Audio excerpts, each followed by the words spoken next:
नमस्कार मित्रांनो, जय हिंद। आताचा जो हा व्हिडिओ मित्रांनो, हा जे सुरक्षारक्षक क्वालिफिकेशन आहेत आणि त्यांचं वयमर्यादा अजून बसते म्हणजे परीक्षा देण्यासाठी, त्यांच्यासाठी हा मी व्हिडिओ बनवलेला आहे मित्रांनो। आपले जे सबस्क्रायबर आहेत त्यांनी मला आत्ताच एक न्यूज पाठवलेली आहे। ते बोलले की सर, ही न्यूज तुम्ही तुमच्या प्रोफाईलला टाका, पेजला टाका, यूट्यूबला सर्वीकडं, आणि जे पण सुरक्षारक्षकांना म्हणजे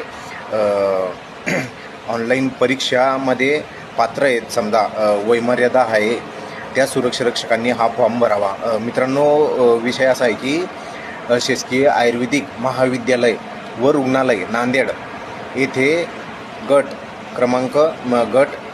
ड म्हणजे वर्ग क्रमांक 4 पदाच्या जागा म्हणजे भरती जाहीर करण्यात आलेली मित्रांनो। त्याच्यामध्ये पहारेकरी व सुरक्षारक्षक म्हणजे अशा टोटल फक्त 6 जागा आहेत मित्रांनो, ठीक आहे। पगार पण दिलेला आहे त्यांनी तिच्यात 15,000 ते 47,600 प्लस अधिक महागाई भत्ता पण मिळू शकतो मित्रांनो तुम्हाला।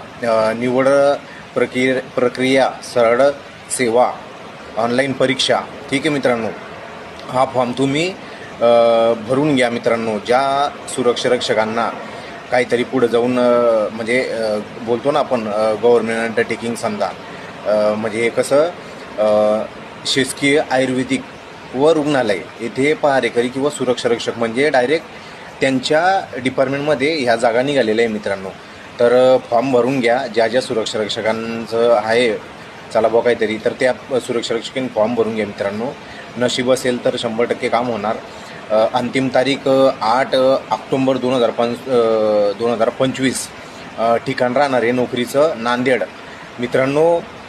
हे बघा, आता आपलं मंडळ जे ते सेमी गव्हर्नमेंट अंडरटेकिंग आहे, बरोबर।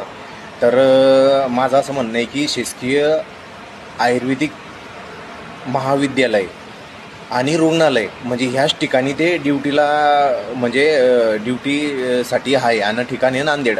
तर मित्रांनो, प्रयत्न करत राहा।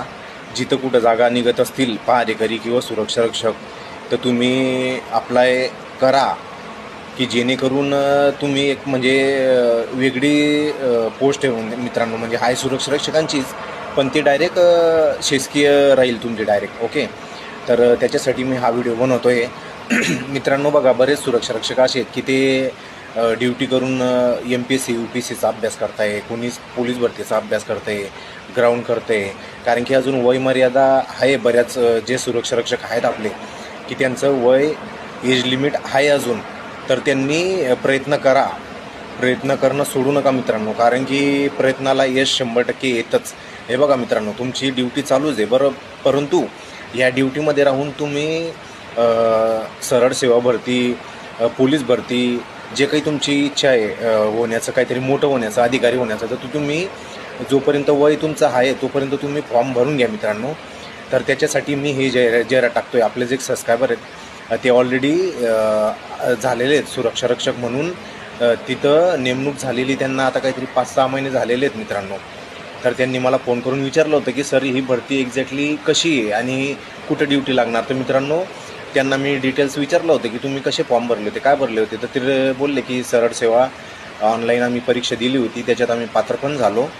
आणि म्हटलं हे तर सुरक्षारक्षक मंडळ नाही आहे, हे स्पेशली महानगरपालिकेचे जे सुरक्षारक्षक असतात किंवा सिडकोचे असतात बघा, एक्समॅन घेतात, तशा त्या शासकीय आयुर्वेदिक महाविद्यालय ह्या म्हणजे संस्थेने म्हणजे पहारेकरी व सुरक्षारक्षकांच्या जागा निघालेल्या आहे मित्रांनो। पगार पण चांगला सांगितला आहे मित्रांनो, 15,000 ते 47,000च्या आसपास पगार भेटणार आहे आणि महागाई भत्ता पण भेटणार आहे मित्रांनो। तर माझी अशी विनंती आहे, ज्या सुरक्षारक्षकांना आहे काहीतरी पुढं जाण्याचं समजा, तर त्या सुरक्षारक्षकांनी फॉर्म भरावा। मी व्हिडिओच्या ह्याच्यामध्ये ते देतो आहे, जाहिरात जी आहे ती पण मी टाकतो आहे फोटोमध्ये, प्लस त्यांची वेबसाईट आहे, त्या वेबसाईटमध्ये जाऊन तुम्हाला डिटेल्स सर्व माहिती भेटून जाईल। कसं फॉर्म भरायचा आहे, काय भरायचं आहे, किती फी लागणार आहे, ओपनवाल्यांसाठी किती, SC ST वाल्यांसाठी किती, सर्व डिटेल्स त्याच्यामध्ये आहे मित्रांनो। मी शॉर्टकट व्हिडिओ बनवतो आहे, तर हा व्हिडिओ तुम्ही तुमच्या मित्रांपर्यंत पोहोचवा की ज्यांना गरज आहे खरंच कामाची, तर त्यांच्यासाठी हा व्हिडिओ आहे. तर त्यांना ऑनलाईन फॉर्म भरायला लावा. 8 तारीख लास्ट आहे मित्रांनो, 8 ऑक्टोंबर. ठीक आहे. आणि ऑनलाईन परीक्षा होणार आहे मित्रांनो. तर 200 मार्कांची परीक्षा असं काहीतरी आहे. ते डिटेल्स तुम्ही वेबसाईट ओपन केली तर तुम्हाला सर्व डिटेल्स समजून जाईल मित्रांनो. तर मी माझे 2 शब्द संपवतो. जय हिंद, जय महाराष्ट्र.